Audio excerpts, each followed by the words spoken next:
That changed the world. February 1915.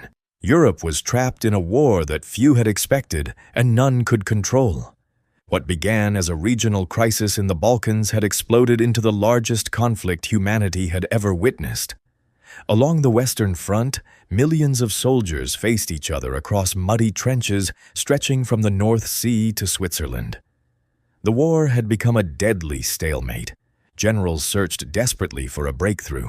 Politicians demanded results. Entire nations were bleeding. And somewhere inside the halls of power in London, a bold idea emerged. Supporters called it a masterstroke. Critics called it reckless. History would remember it as one of the most controversial military campaigns of the First World War, the Dardanelles Campaign.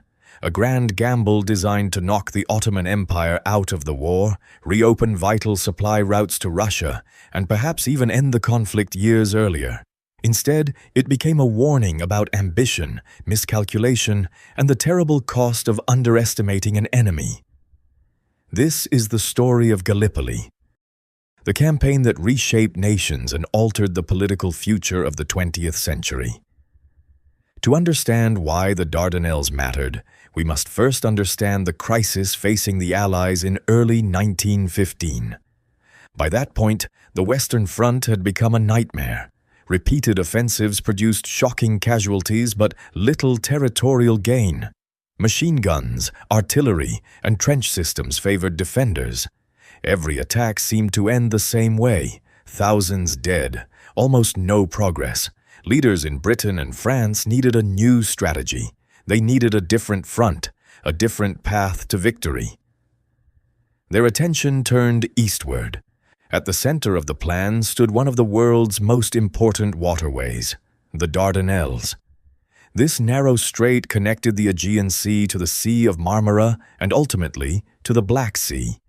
Control of the Dardanelles meant control of access to Russia, and Russia desperately needed help. German and Ottoman forces had severely limited Allied access to their eastern partner. Weapons, ammunition, and supplies struggled to reach Russian ports. The situation was becoming dangerous. Some Allied leaders feared Russia might collapse under pressure. The stakes were enormous. If the Allies could force the Dardanelles, they could reopen supply routes, strengthen Russia, and threaten the Ottoman capital of Constantinople, today known as Istanbul. Such a victory could trigger a chain reaction. Perhaps the Ottoman Empire would leave the war. Perhaps neutral nations would join the Allied side. Perhaps Germany would suddenly find itself facing a strategic disaster. The opportunity appeared irresistible. One of the strongest advocates for action was a rising British politician, Winston Churchill. At first, there appeared to be progress. Some defensive positions were damaged. Optimism spread among Allied commanders, but beneath the surface, problems were emerging. The Ottomans had prepared carefully. Minefields had been placed throughout the narrow passage. Artillery batteries remained active. German military advisors had helped strengthen defenses. The enemy was far more capable than many Allied planners had predicted. Then came the disaster. On March 18, 1915, Allied fleets launched a major assault intended to force the strait once and for all. Instead, they sailed into catastrophe.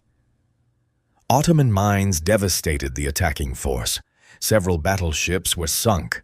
Others were heavily damaged. Hundreds of sailors died. The attack collapsed. The dream of a purely naval victory disappeared. Now Allied leaders faced a difficult choice: withdraw or escalate. They chose escalation.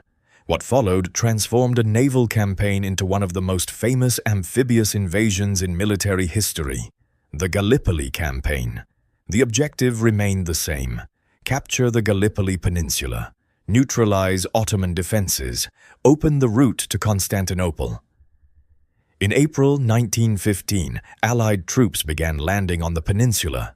British forces, French troops, and soldiers from distant parts of the empire. Among them were troops from Australia and New Zealand, the Anzacs, the Australian and New Zealand Army Corps. Many of these young men had never experienced combat. They were about to enter one of the harshest battlefields of the war. The landings quickly revealed another major flaw in Allied planning. Intelligence had been incomplete. Maps were inaccurate. Terrain was far more difficult than expected. Steep cliffs, rocky ridges, narrow beaches, defenders occupying superior positions. Instead of a rapid breakthrough, soldiers found themselves trapped in conditions eerily similar to the Western Front.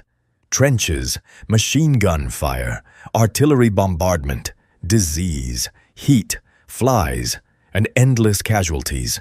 The campaign became a brutal struggle for a few hundred yards of ground. Again and again, Allied commanders ordered attacks. Again and again, soldiers paid the price. Thousands died advancing across exposed terrain. Many objectives remained firmly in Ottoman hands. Meanwhile, the defenders fought with extraordinary determination. Among their commanders was a rising Ottoman officer whose actions would have historic consequences. Mustafa Kemal Ataturk.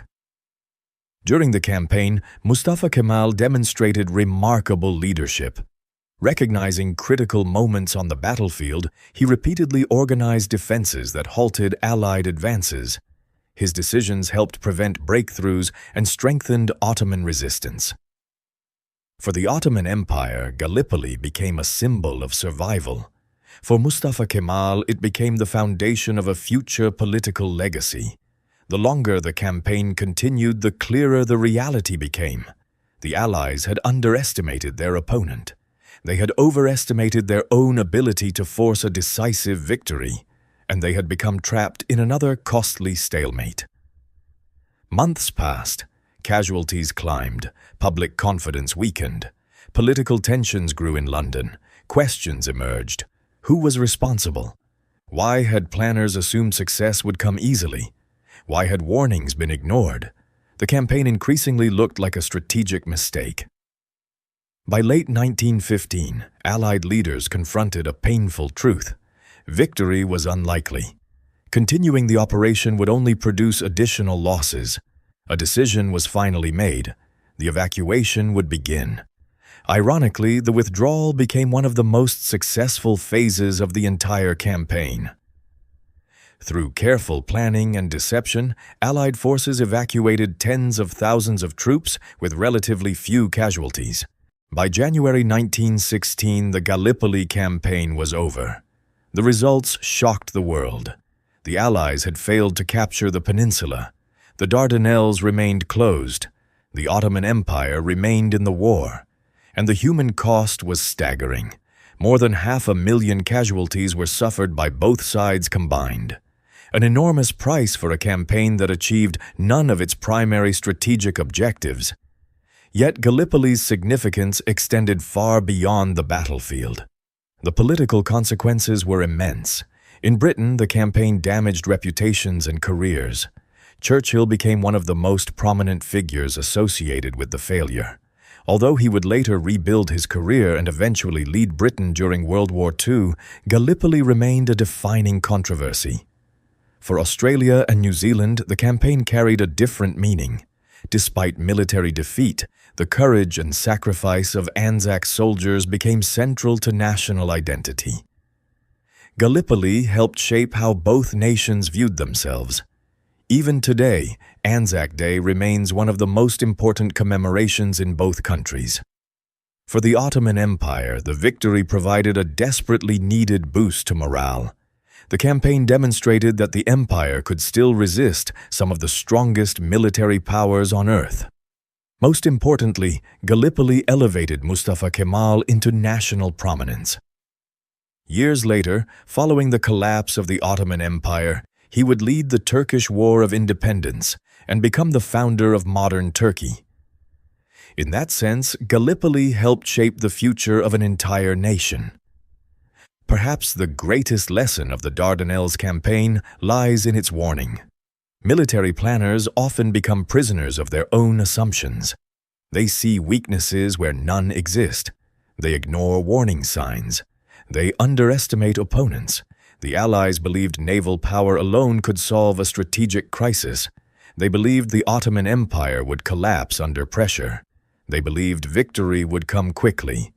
All three assumptions proved wrong, and those mistakes cost hundreds of thousands of lives.